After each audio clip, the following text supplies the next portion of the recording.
South Bay Families Connected.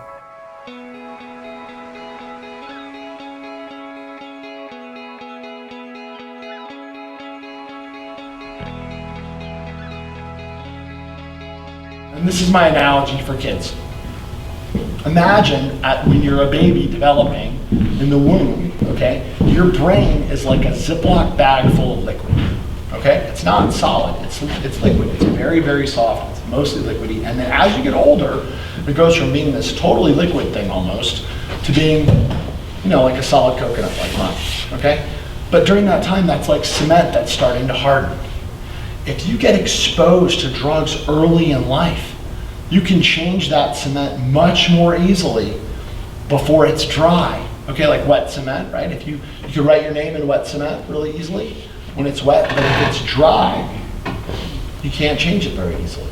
That's like the difference between a child brain or an adolescent brain and an adult brain.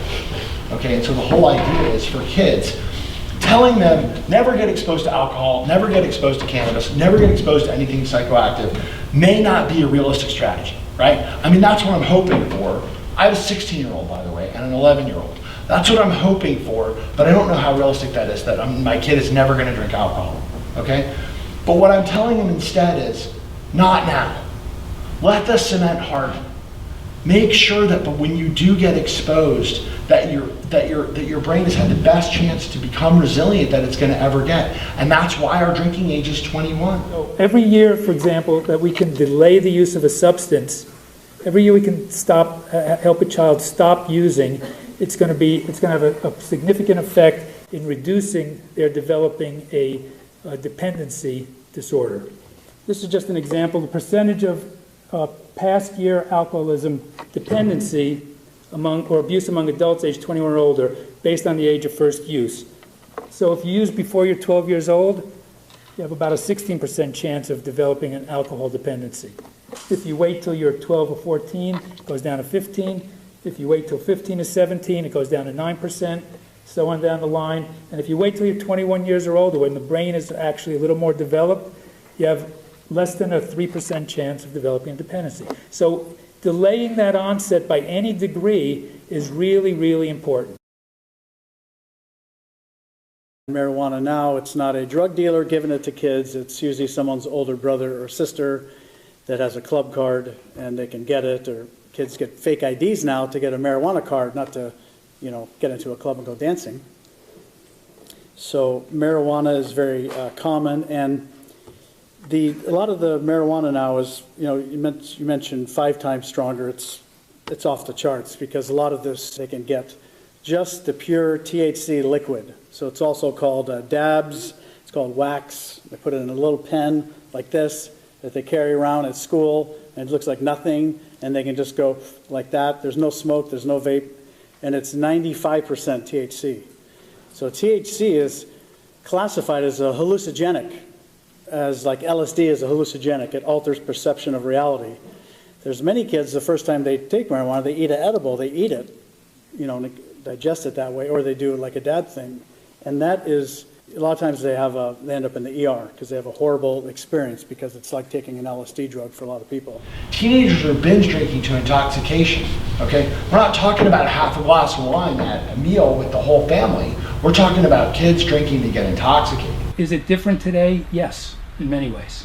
Okay, kids have access to things you can't even dream of, okay, through the internet and social media, and the things they share with each other you can't even dream of is going on. It's frightening, really. And so there is, the stigma is not quite, in some ways, is not quite as bad as it was. If somebody was using heroin in the late '60s, it was like, get away, we can smoke pot all day, but get away from me with that. But now it's suddenly a popular drug here. It's a very popular drug in the South Bay.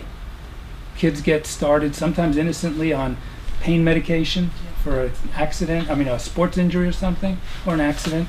And it's much cheaper than to keep trying to get their oxys, either from the internet or from some doctors. So they are introduced to heroin as a much cheaper alternative. 85% self-reported that they used opiates to escape from life. And there was no difference between those who started using from a doctor's prescriptions and those who experimented.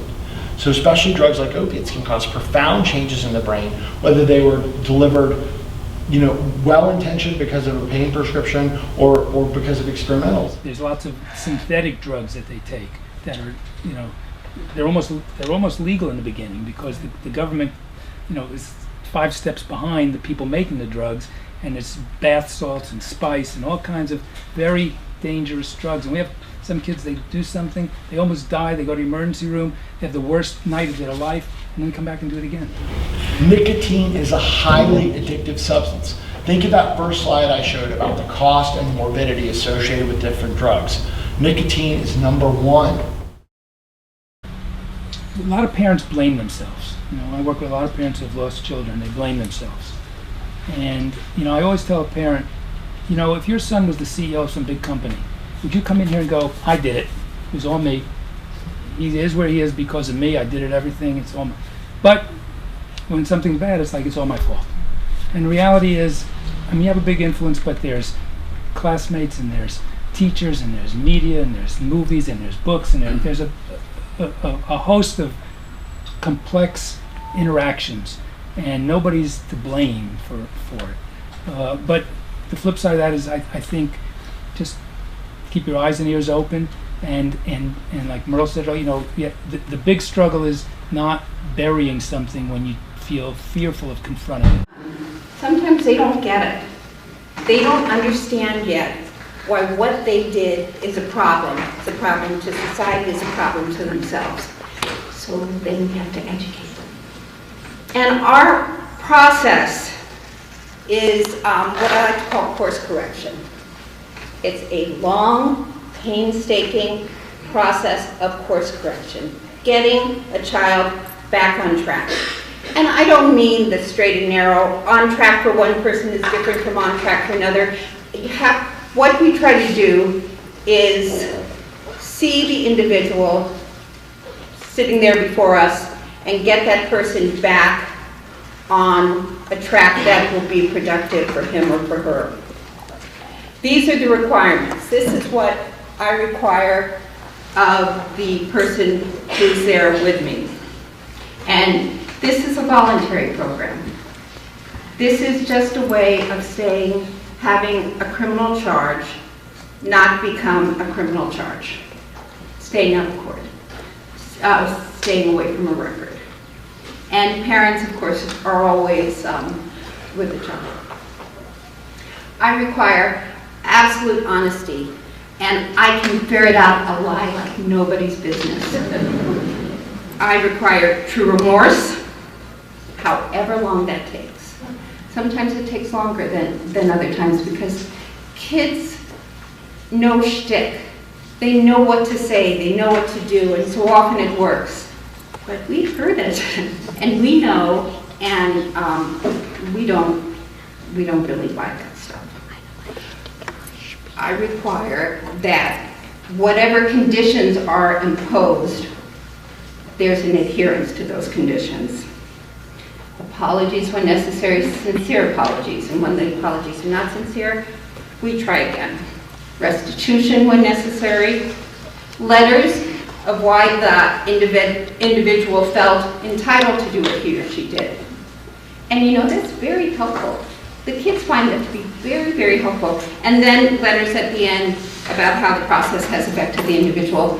And I save those. When I feel like a little down or something and I look at those, I can't even believe what a simple process can do to restore a child's life.